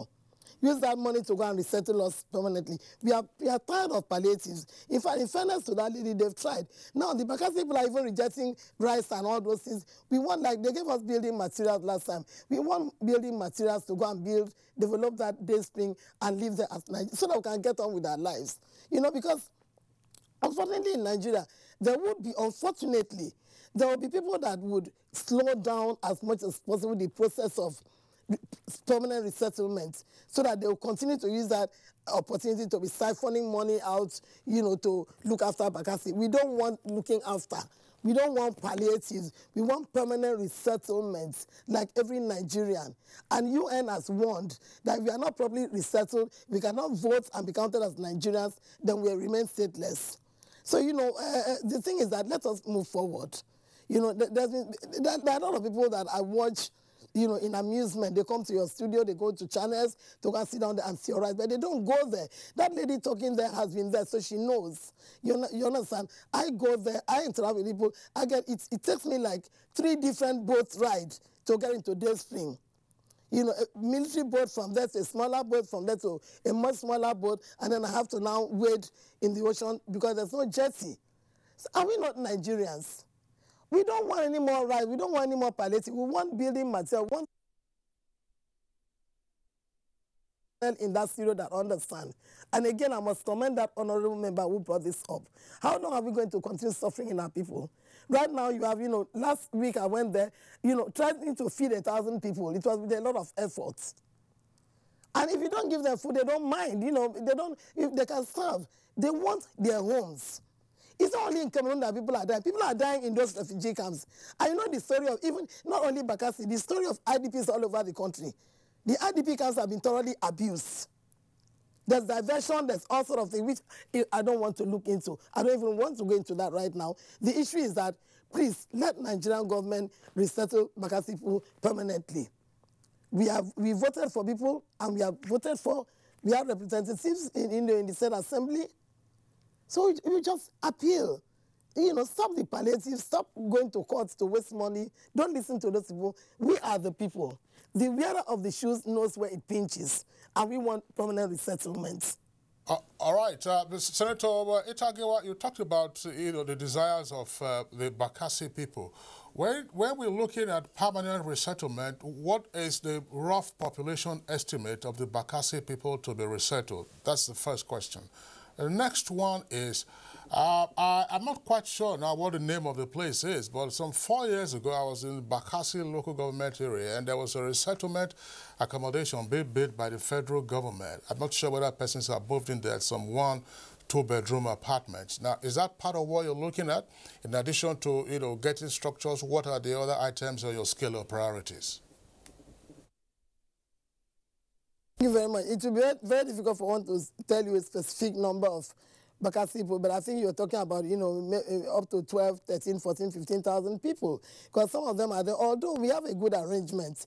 Also, in fairness to Cameroon government, we have an arrangement that during the voting exercise and when we're doing the voters registration, we had coordinators, and some Calabar and some Yoruba, that would now, we send boats to Cameroon to bring the people out. So all of them in that Cameroon, they have the Nigerian voters card with them. You understand? So now that would answer. Then the next one is that what they call resettlement camp, please. You understand? The paramount ruler has complained many times, has objected vehemently to what they call resettlement camp. If you want, under even the refugee charter or international laws, if you want to resettle a people, create a semblance of where they were before. If you move traditional rulers and Christians and Muslims out of their, you know, normal place of abode, you are obliged to move them to a place where they can continue with their lives. They can have, you know, would traditional ruler go and have a palace in a resettlement camp? No. He has to have a land where he can build his palace. There has to be a place where they can have their church, their mosque. You understand? There has to be a place where they can keep all their deities, like our own. You know, we have the Ekpe institution. You know, if you move people away, you have taken away their life, you have taken away their traditional, their dignity, their culture. So you have to now re-establish that place, which is what we have found in Day Spring. All we are asking is that government should delineate Day Spring and create more wards so it can be accommodated in Ikang. Currently, the settlement camp is in Ikang, but that is totally unacceptable. We don't mind being with Ikang, but we don't want to live in the settlement camp. If you leave people in the settlement camp, then you have made them refugees for life. We want where we can call it home, where people can have their boats on the coast. You understand? They'll go out and do their fishing and come back. They're not farmers. Some are farmers, like the lady said, but predominantly we are fishermen. So you cannot keep us in a settlement camp. In fact, interestingly enough, one of the camps, the government provided something for them to go and, you know, do some farming. That project failed because they cannot farm. They are fishermen. So you cannot create a home, you know, in a resettlement camp and tell people to go and live there. Then you are making them refugees for life. Take them to a place where they can recreate where, you know, and we have successfully found that place. So what we are doing for that, go and develop that Day Spring. That place is called Day Spring. It is sparsely populated. It's the same thing like what we left to Cameroon. Another. This is not the case that perhaps others don't have claims to that Day Spring? Exactly. That's if it's not going to be an issue. Cameroon or Nigeria. All right. We'll take a short break now while we still have our guests with us in the studios here as well as at the Lagos Network Studios. Good Morning Nigeria live still on the network service of the Nigerian Television Authority. Hey guys, look how my baby Jamil has grown. And as they grow, there's a worry we all share, skin rash. Some use lotions or petroleum jelly, but I found what works for Jamil is Nigerian Pampers. It has built-in lotion to help protect his delicate skin and keep him dry. See you in the morning, Jam Jam. Good morning, happy Jam Jam. Dry and soft and no sign of a rash. Join many other moms and try Nigerian Pampers with lotion. Let's beat the rash. Baby, please now. School days are not for marrying. Marrying on campus in a marriage that is not a marriage. Is she married? Which marriage? An ill-timed union that breeds domestic violence, use, distractions, and heartbreak. And if she graduates and leaves me here, I will take another wife. You're what my father would call a Rolling Stone shenanigans. Do not shoulder responsibilities of married life before it is time. Professor John Bull, Episode 2, Season 4, Campus Marriage. Waiting be this now? Now you me choose your destiny. Oh yeah, bring two. Which one? That one like your Gake leg and that one like Udo's forehead.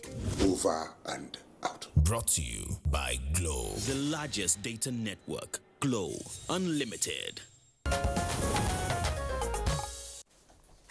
You're watching Good Morning Nigeria, and our focus is on the plight of residents of Bakassi and what needs to be done moving forward in resettling them. We still have our guest here in the Abuja studio, as well as Senator Itagiwa in Lagos studio.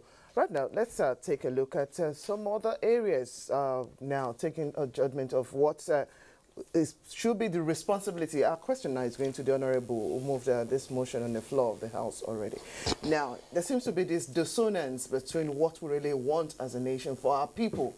If we say they are to be here, what exactly do we need to do differently?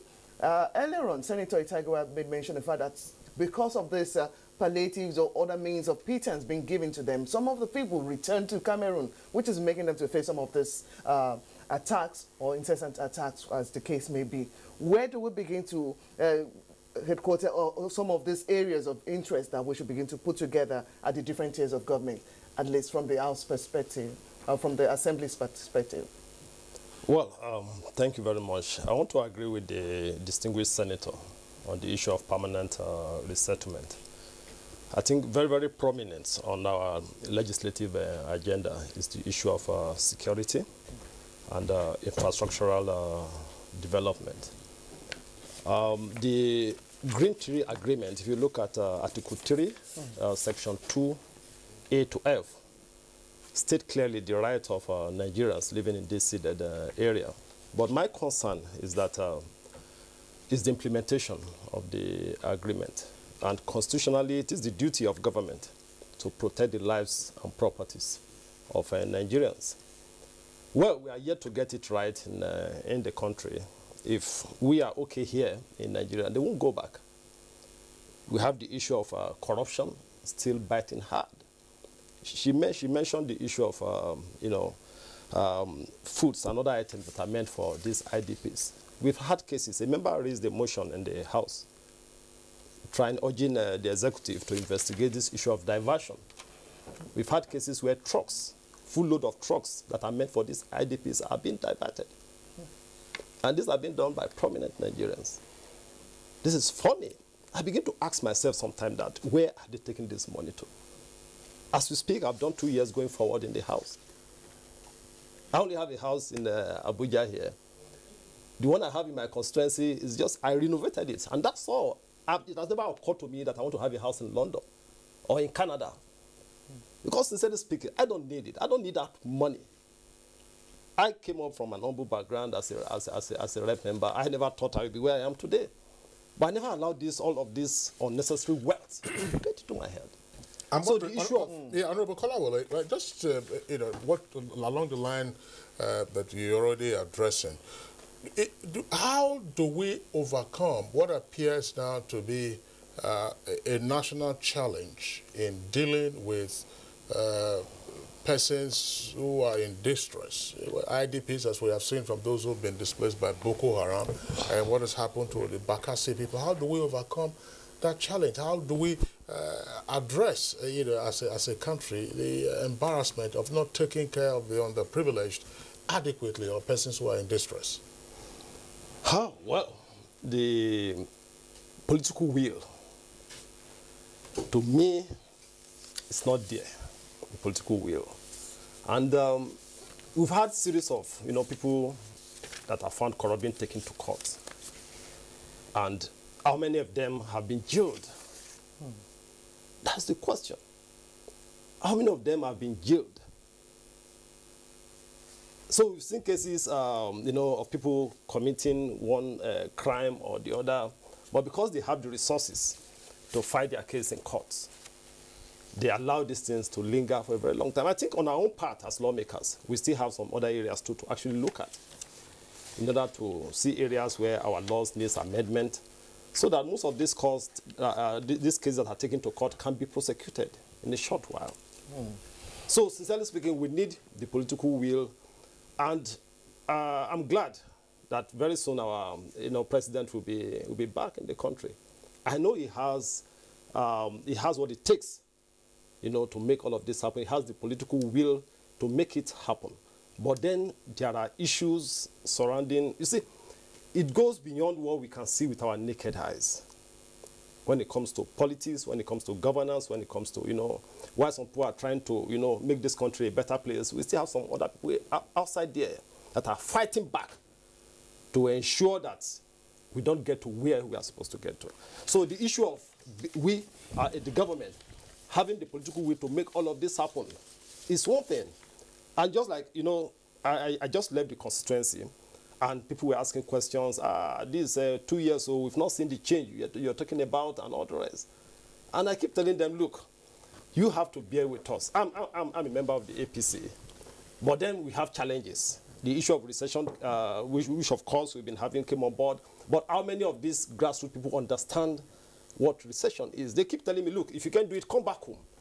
We've had it good during the PDP era. Now you are telling us there's change and unrest. If you can't do it, come back home. Let's send another person to go and do it. All right. Honorable Kolawole, well, let's wait. Are they asking to recall you or something? Well, so that because there's already one going on. The reason is this. Let me quickly chip in this. The reason is this. They're not asking to recall me. But what I've done in 2 years going forward is more than what my predecessor of the PDP has done in 6 years. All right. So why would they now be asking your predecessor, your predecessor, a lot on the part of the government. Your predecessor is not with us here in the studio, so we're not in the position to get its own comment. But thanks a lot for that, Jai. But let's very quickly, we have tweets. Before we take the tweets, Haji Asadia, you talked earlier about needs assessment of the Bakassi people. You came on board in 2016. Is it necessarily the case that until you came on board, the Bakassi people, the plight of the Bakassi people had not been on the radar of the National Commission for Refugees, IDPs and Migrants? Well, I think you just mentioned that somebody's predecessor is not here, so you cannot really talk about that. So I think I can only talk about my own era.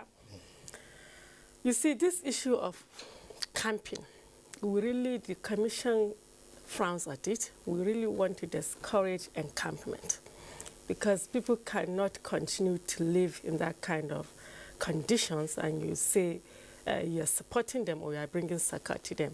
And that's why we are moving towards the durable solutions that I mentioned earlier by way of resettlement and integrating these people, and as well as economic empowerment of these people. Because if you resettle them and integrate them back to the society, there's also a need for you to empower them economically so that they can be able to fend for themselves and, their families. So ours in the Commission is moving towards durable solutions, which is what is embedded in our 2017 budget. And once we start to get releases, we're going to work towards that. On the issue of Bakassi, we have very sensitive cultural issues here when it comes to this resettlement. And unless that issue is resolved, there's little or nothing really the Commission can do. What are the cultural issues? Exactly. Those issues of these people, they want to move to Day Spring. Maybe the government is reluctant, or those people that are in the Day Spring are reluctant about it, the communities there. So these issues have to be resolved, and that's why I told you that we're in partnership with the state government. We need their support, the support of the government as well as the people, so that once this issue is resolved, that it's okay for them, because they're the ones to provide us the place where these people can be resettled. So unless that is done, really, we cannot do much. But are you meeting any kind of brick wall or some kind of objection to what you are making as recommendation? With the people? We're still in talks with the state government because the land belongs to the state. Okay. So we're still in talks with them. Once that is resolved, that it is okay for these people to be resettled because in any way, by the international standard, by international protocols of this displacement, return is supposed to be voluntarily. And people have the right to choose where they want to resettle. And this is what we keep telling the government, that these people have the right to choose where they want to be resettled. So I'm sure the government will listen to us, and then we start the process of resettlement. Okay, Aja Omar Farouk, thank you very much, gentlemen and also ladies. That's the lady in Lagos and also Aja here. I would like to take a look at reactions from Nigerians who have joined us by way of tweeting at us, and the address to tweet out is right there on the screen at NTAGMN.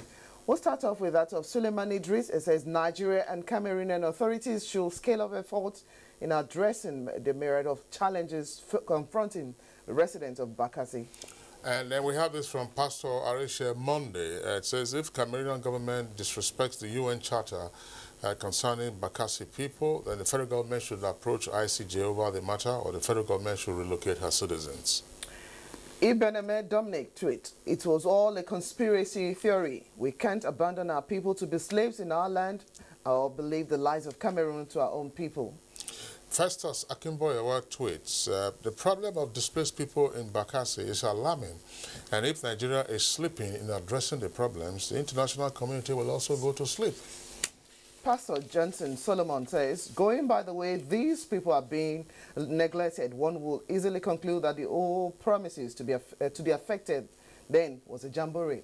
Hassan Labran tweets, as a matter of urgency, the federal government of Nigeria should give adequate security to our people in Bakassi. From Festus Akimboyewa comes this tweet, all the focus is on the IDPs in the northeast. Government should address the plight of the displaced in Bakassi. What's good for the goose is good for the gander. And Sunny Makalamakoji tweets, a visit to the Bakassi IDP camp can be summarized as follows. Abject poverty, inhumanity, and desolate graveyards. Is that bad? From Prince Mobolaji Sula, it says, to treat Bakassi people like criminals is like calling for scourge of war, which is against the UN Charter, which is contained in Article 111. Dele Jack Solomon tweets, for the first time we saw a governor crying for the plight of Bakassi IDPs, a need also to provide adequate security at the Aqua Ikot Eyo Edem camp. And Dele Jack Solomon continues, my moderators, we appeal to Buhari-led government to permanently resettle our brothers and sisters who have lost touch with the true meaning of life. All right, those are some of the tweets that we have in the meantime. Just to return to Ambassador Agama. Ambassador Godwin Agama, has Nigeria been too laid back or otherwise lethargic in ensuring that the true terms of the Green Tree Agreement adhered to, in the strictest of terms, thereby protecting the rights of our citizens, namely the people of Bakassi? And if so, what do we need to do at this time? Or we're just relying on the usual good neighborliness or big brother thing to say, oh, no, they will behave? No, I don't think Nigeria has been laid back on the issue of Bakassi. But I think from the discussion so far, we have two kinds of Bakassis here. Those who have already come back to Nigeria are within Nigeria now, and those who are in Bakassi. So these are two different groups. Now, I think the Honorable Commissioner from the lady has addressed that adequately. So I don't want to talk about the internal ones. What I'm concerned about, as a former diplomat of Nigeria, will be those who are in Cameroon and the treatment they are getting from Cameroon. So I will address your question answer your question from that angle. Now, the agreement was brokered by the United Nations and witnessed by the four major powers of the Western Bloc: US, UK, France, and Germany. And they formed the monitoring group of the Green Tree Agreement. They had a committee that monitored the compliance of Nigeria from withdrawing from the territory.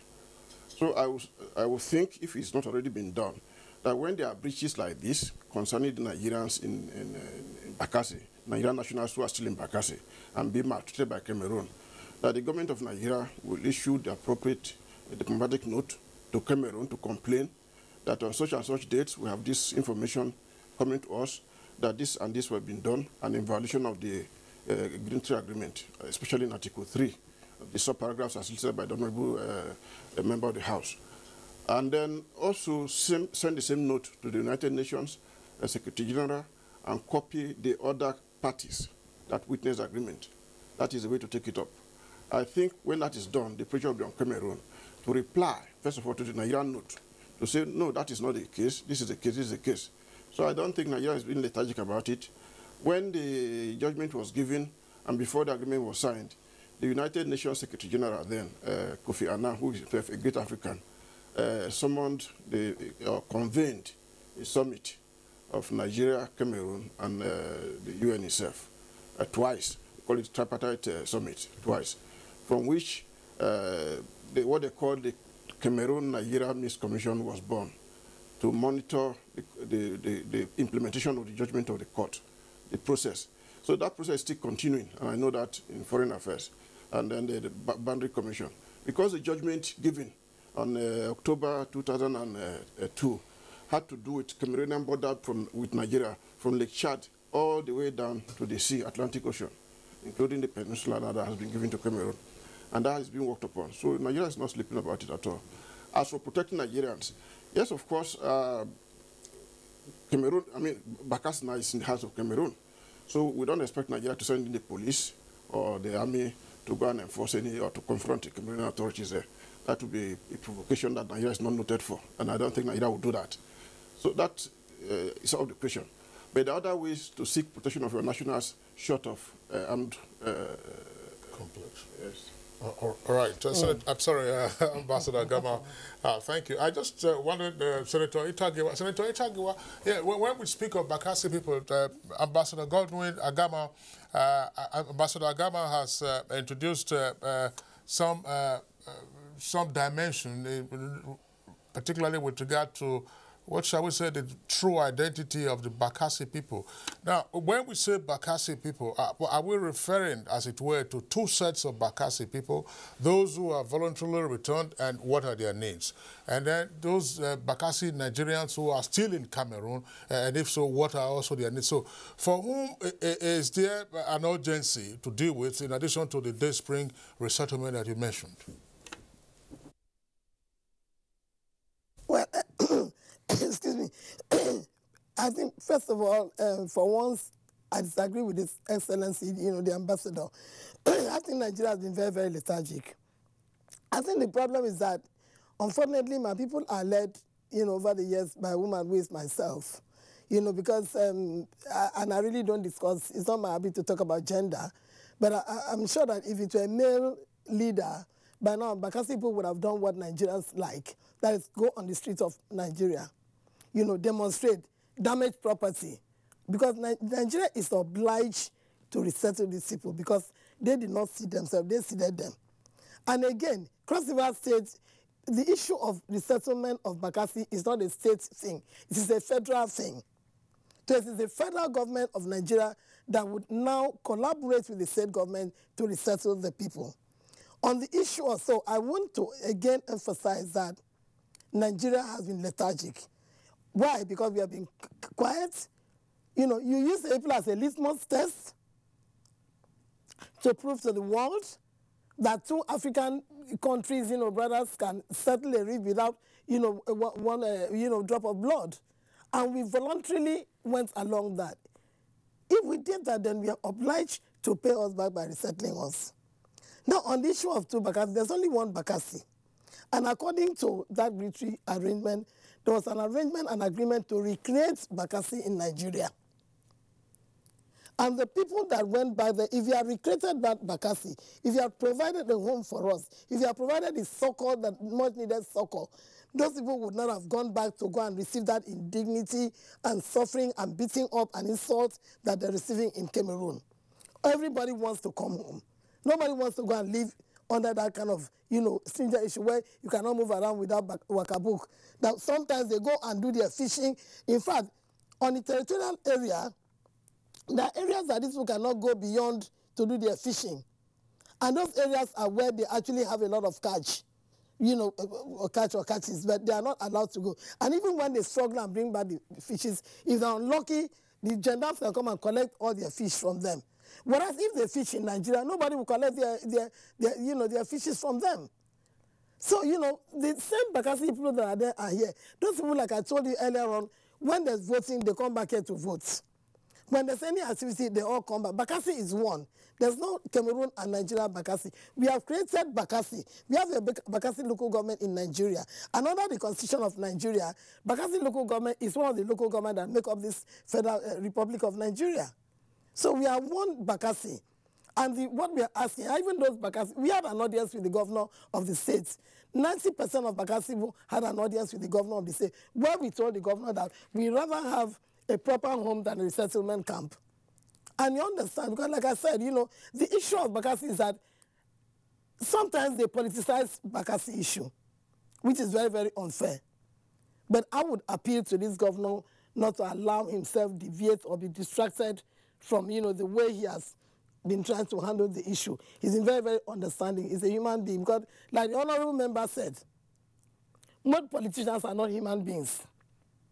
Their insatiable appetite, their greed, will not allow them share and do what they need to do for the people. That's what is killing us. We are not human beings. If you are human beings, there's no way that Bakassi would have remained where they are till today, if you are human beings. So please, there's one Bakassi, and all we are asking for, resettle us. Let federal government collaborate with the states. Because the issue of resettlement is not a state matter, it's the federal government of Nigeria.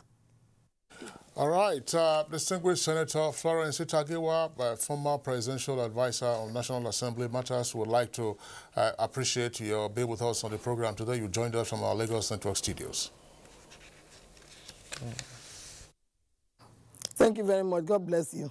All right, a blessing. I think that does it. I'm sure that going forward, we should have some more positive responses. Certainly, everyone is hopeful. We just hope that there are no adverse claimants to the Day Spring land that she has proposed for the resettlement. Exactly. Now, we also would like to appreciate the member of the House of Representatives, the mover of the motion, calling attention again to the plight of the Bakassi people, Honorable Babatunde Kolawole, who represents Akoko Southeast and Southwest Federal Constituency in Ondo State. Honorable Kolawole, thank you for being on the program this morning. Thank you for having me. Okay. And our appreciation also to the Federal Commissioner in charge of the National Commission for Refugees, Migrants and IDPs, Haji Asadia Umar Farouk. Haji Asadia, pleasure that you were able to be part of our discussion this morning. It's my pleasure too. All right. We also thank Ambassador Godwin Agama, former Under-Secretary for African Affairs in the Ministry of Foreign Affairs. Thank you for being on the program this morning. Thank you very much, too. All right. Now, let's move on now to supplementary segments, and we go over to sports. There are stories, of course, on soccer, and particularly the local league. Welcome to sports. Let's start from the Nigerian Professional Football League. 17 goals were scored in the Week 31 fixtures of the Nigeria Professional Football League, NPFL. Plateau United fired blanks away to Lobby Stars, even though they still remain top of the pile. 3SC defeated Enyimba of Aba 2-1. Enugu Rangers also lost by 2 goals to ABS. Remo Stars remain rooted to the bottom of the league table after losing 0-2 against Kano Pillars. In other results, it was Akwa United 2, Nasarawa United 1, Sunshine Stars 1, El Kanemi Warriors 0, Rivers United 3, Wiki Tourists 1. No away team managed a victory, as the best away results came in form of a 2-2 draw between FCIU and Gombe United. In basketball, as expected, a second preliminary list has been released for the national camp ahead of the Afro-Basket women scheduled for Bamako, Mali by the Kida faction. 2 camps will be opened to accommodate foreign-based and home-based players. Foreign-based players are expected to camp in the USA, while the home-based players will camp in Lagos. The 2 camps will resume in Florida and Lagos simultaneously. The USA camp will be coached by Vincent James Samuel, while the Lagos camp will be coached by Peter Amedu of First Bank and Ochuko Okorogun of Dolphins. Recall that the Tijani Umar faction last week released a 22-player list. That is it from sports for now. More on sports in our subsequent news bulletins. Thanks for watching. Good morning. Now to art and entertainment. Nigeria's growing fashion industry is experiencing unprecedented level of exposure that translates into unique opportunities for designers. Here's Abdulmalik Adio with more.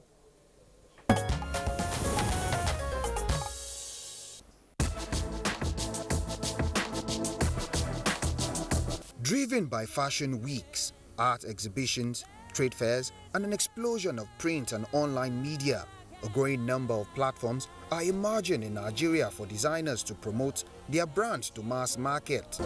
I appreciate the fact that African Fashion Week London appreciated my work to that extent of making me a brand ambassador for the African Fashion Week Nigeria. New trends in fashion retail are developing, with increasing numbers of local multi-brand boutiques and online shops offering new sale avenues for fashion and other customer goods. So it's like an inspiration for the younger ones to know that, okay, somebody who has been there before, it's part of them. And it gives you that hope and the joy and the inspiration to actually work harder. But beyond the glitz and glamour, experts say, designers within Nigeria struggle to find a sustainable market locally and to keep up with the international fashion industry. We want people from every part of the world to feel Africa, even without being to Africa. That's why we use raffia, we use leather, we use bronze, we use brass, we use shells, cowries, all of stuff to work with to introduce it into our clothing. Rarely viewed as an integrated sector of the economy, the potential of creativity as an economic force have been slow to find recognition in Nigeria. Most of the time they are buying from us, keep to their own stand and be selling huge amount of money, and our people will still go there and buy. They will leave our home and go there to buy. They should be buying from us to encourage us so that our culture will not die. Despite the challenges facing the industry, fashion is arguably the next big thing in Nigeria. And with the population put at 170 million, it makes the prospect appealing, and if well harnessed, experts say will position Nigeria as a major player in the international fashion scene. Thank you very much there, Abdul Malik Adio, for the arts and entertainment story on Good Morning Nigeria. Let's go over down to the Weather Center to check out what the weather outlook will be like for the rest of today. It's a pleasure to have you join us on the weather segment from the Nigerian Meteorological Agency. There are indications of more musonal activities across most parts of the country in the coming days, especially the southern states as well as the northwestern region. Heavy precipitations are expected. Hence, on Monday, we anticipate rains over most parts of the southern cities, with possibilities of isolated thunderstorms over parts of Abuja and Niger states in the morning. And as the day progresses, there are chances of isolated thunderstorms over parts of the northwestern part of the country, some parts of the northeast, as well as the central cities. And that's where we conclude the weather forecast for today. Bye for now.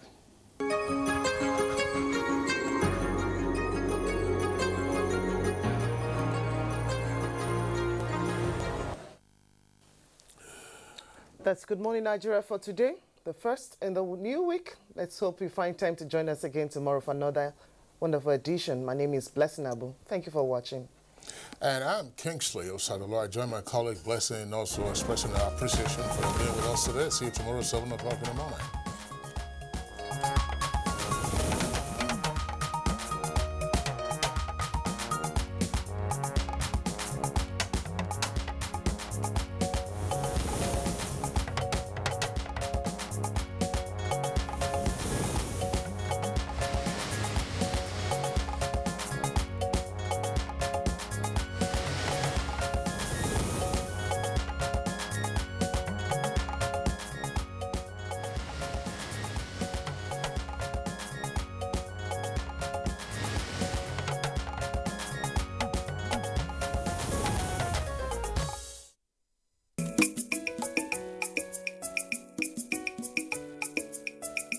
Our programs are getting better and fresher. And it's because we are thinking about you.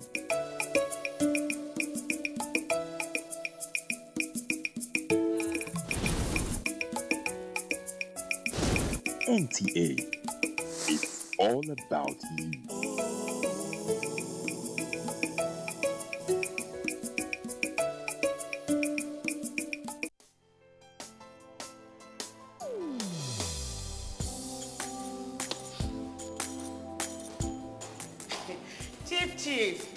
Good morning, sir.